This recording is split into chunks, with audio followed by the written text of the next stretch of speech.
las características generales, el medio geográfico, sus principales manifestaciones culturales.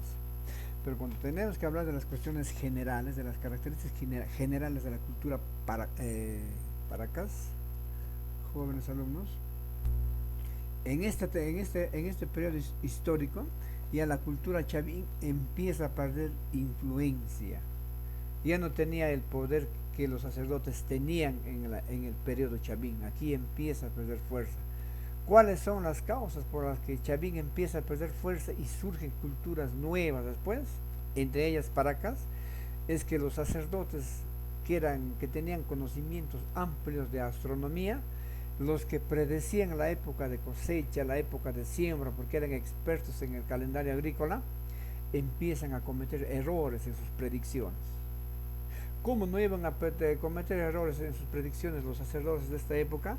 Cuando el fenómeno del niño que afectaba más esa zona era pues impredecible. Eso hacía que estos sacerdotes cometieran errores en sus predicciones. Eso hace que el pueblo, los indígenas de la época, pierden confianza en ellos. Y esto los sacerdotes, los militares, aprovechan y se constituyen un nuevo grupo de poder. Ya no solamente hegemonizaban los sacerdotes, también ahora en Paracas, en adelante, ya empiezan también los militares. Entonces, en este periodo ya con Paracas, como los sacerdotes cometen errores en sus predicciones, pierden la credibilidad de la gente, es cuando se da la decadencia del culto al felino. Y surgen nuevas divinidades. Surgen las divinidades locales y las divinidades regionales, los dioses locales y los dioses regionales. En este proceso ya con Paracas entra en decadencia en el Estado teocrático. Ustedes saben, el Estado teocrático es cuando los gobernantes son la clase sacerdotal. Acá ya no. Con Paracas empieza la clase, el grupo de poder, el grupo de gobierno, compartían siempre estos sacerdotes, pero también los militares. ¿En qué lugar, en qué espacio físico geográfico se desarrolló la cultura Paracas? Paracas se ubicó en la costa sur del Perú. Fue estudiado por dos arqueólogos, por Julio Cetello y por Toribio Mejía Sexpe. Ambos estudiaron la cultura, que pertenece a fines del Horizonte Temprano, y lo denominaron Paracas. Los primeros restos, los primeros vestigios de este pueblo lo encontraron en la región Ica, donde se ubica actualmente, y de ahí se expandieron por todos los valles de la región. Según Julio Cetello y Toribio Mejía Cespe, Paracas ha pasado por dos periodos históricos bien definidos. ¿Cómo llegan a esta conclusión Julio Cetello y Toribio Mejía Cespe? Por los estudios que hizo Julio Cetello en Cerro Colorado.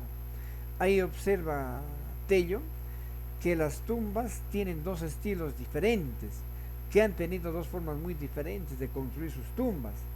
Esto ha utilizado Julio César Tello para dividir en dos periodos históricos.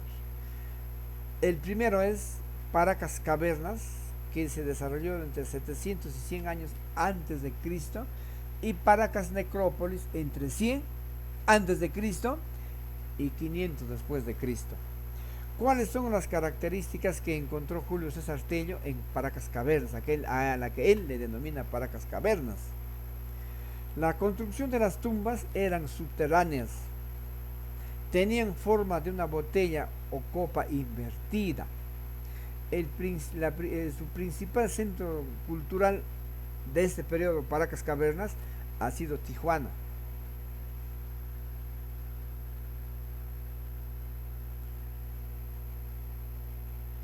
Las divinidades principales de Chavín representan principalmente, su dios principal ha sido el felino. En este periodo Paracas Cavernas todavía está el dios Chavín. Eso les hace entender a los especialistas, a los arqueólogos, que Paracas Cavernas todavía tenía influencia de Chavín, porque en sus tumbas se encuentran cerámica Chavín. porque representan al dios felino. Acá quiero hacerles una aclaración, joven. Su centro principal, he cometido un error al escribir, no es Tijuana, es Tajahuana. Por favor, cuando tengan que trabajar en el libro, no es Tijuana, es Tajahuana, ¿ya? En lo que se refiere a Paracas Cavernas.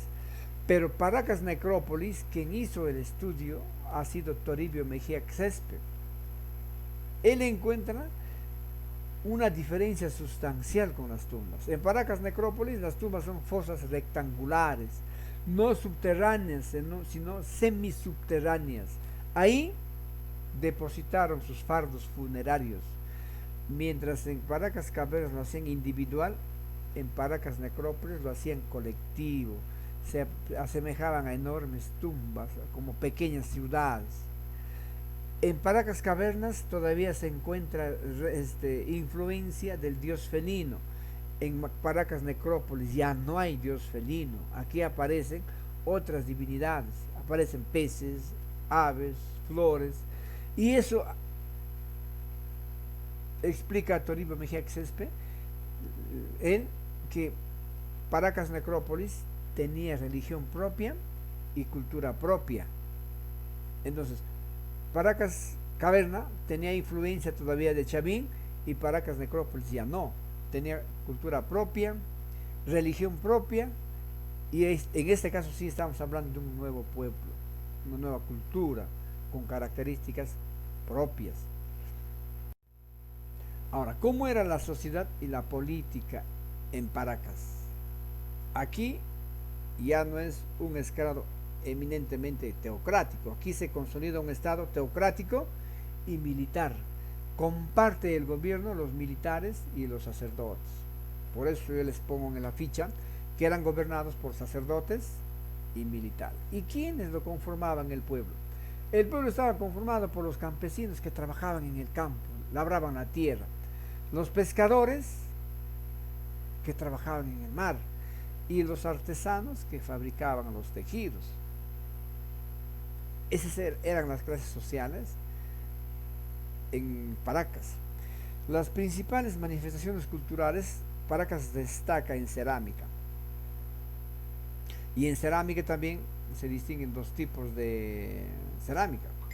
En Paracas Cavernas fue pictórica y polícroma. Utilizaban varios colores y hacían trabajos en alto relieve.